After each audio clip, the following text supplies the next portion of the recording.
C'est aujourd'hui la première journée complète là, de la semaine de prière pour l'unité des chrétiens.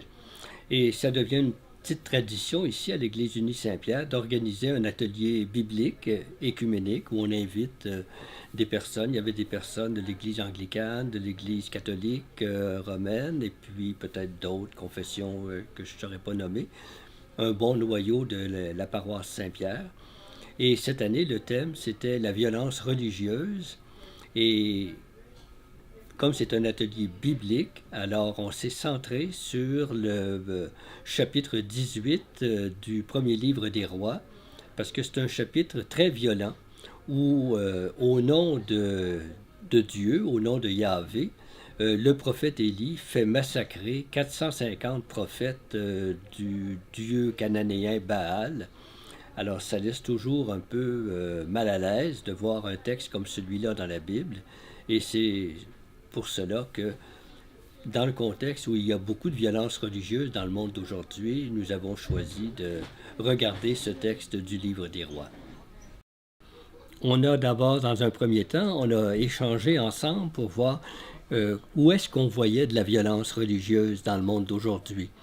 Et on a vu que d'abord qu'est-ce qu'on peut appeler vraiment violence religieuse, c'est-à-dire toute forme de violence, qu'elle soit physique, verbale, psychologique, qui est faite au nom de la religion ou qui est justifiée par des motifs religieux. On a vu qu'il y en avait beaucoup, c'était pas difficile de trouver des exemples de violences religieuses de tous ces ordres-là. Et on a cherché à en découvrir les causes. On a distingué qu'il y avait des causes qui étaient complètement extrinsèques, qui n'avaient pas vraiment à voir avec la religion. Par exemple, des causes historiques, des causes culturelles, des différences de culture, des différences de langue, des rivalités de personnes qui faisaient payer à d'autres comme des vengeances pour des exactions commises dans le passé, et dans lesquelles on se sert de la religion comme une espèce de carburant. Mais il y a aussi des causes intrinsèques religieuses. Par exemple, il y a des livres, dans les livres sacrés, il y a des textes violents ou qui peuvent même inciter à la violence si on les prend au pied de la lettre. Il y a ces convictions qu'on a de détenir la vérité. Et quand on est dans la vérité, on veut combattre l'erreur. On est dans la conviction qu'on sait ce qui est bien parce que c'est prescrit ou c'est interdit par la loi de notre conviction religieuse. Et alors, on combat qu'on trouve dans le monde qui nous semble opposé à nos convictions religieuses. Ça peut être l'avortement, ça peut être l'homosexualité. Alors, il y a des causes internes, puis il y a des causes externes.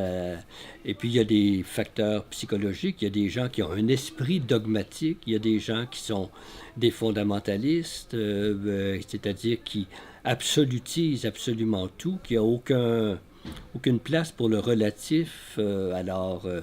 C'est un petit peu... On a fait un portrait, si je peux dire, de la violence religieuse dans le monde d'aujourd'hui pour commencer notre atelier. Ce que nous avons fait, c'est prendre ce fameux chapitre 18 où le prophète Élie provoque une confrontation entre les prophètes de Baal et lui comme prophète de l'Éternel, Yahvé, à travers une mise en scène où le feu du ciel doit descendre sur l'autel pour brûler les offrandes. Nous avons mis ce texte-là en contexte parce que c'est un texte très, très violent où on pourrait dire que le miracle fait violence à la liberté personnelle devant un événement aussi fulgurant. On n'a pas à... On dit c'est arrivé, donc c'est ça que ça veut dire. On n'a pas à se poser beaucoup de questions intérieures. Et alors, quand on met le texte du chapitre 18 en contexte, c'est-à-dire dans le chapitre 17, 18 et 19 du premier livre des rois, on voit que le rédacteur veut mettre continuellement Élie comme en porte-à-faux avec sa tendance à voir Yahvé, le Dieu d'Israël, comme étant plus grand que Baal, plus fort que Baal, le plus grand, un super Baal, je dirais. Et alors, les chapitres 17 et 19 nous montrent que quand la parole du Seigneur est adressée au prophète, c'est toujours pour essayer de l'arracher à ce monde du pouvoir, pour l'amener dans le monde de l'humilité, dans le monde de la fragilité, que ce soit au chapitre 17 quand il l'envoie dans le désert, et quand il l'envoie chez la veuve et l'orphelin qui vivent à Sarepta, ou que ce soit au chapitre 19, quand il lui fait revivre la marche de ses ancêtres à travers le désert pour découvrir la révélation du Dieu biblique qui est non pas dans le feu, non pas dans le tremblement de terre, non pas dans le vent violent, mais dans le souffle ténu, dans le son d'une brise légère, qui est le symbole de ce qui se passe à l'intérieur de chaque personne. C'est la semence, au fond, de ce qui sera mis en évidence davantage quand Jésus viendra parmi nous.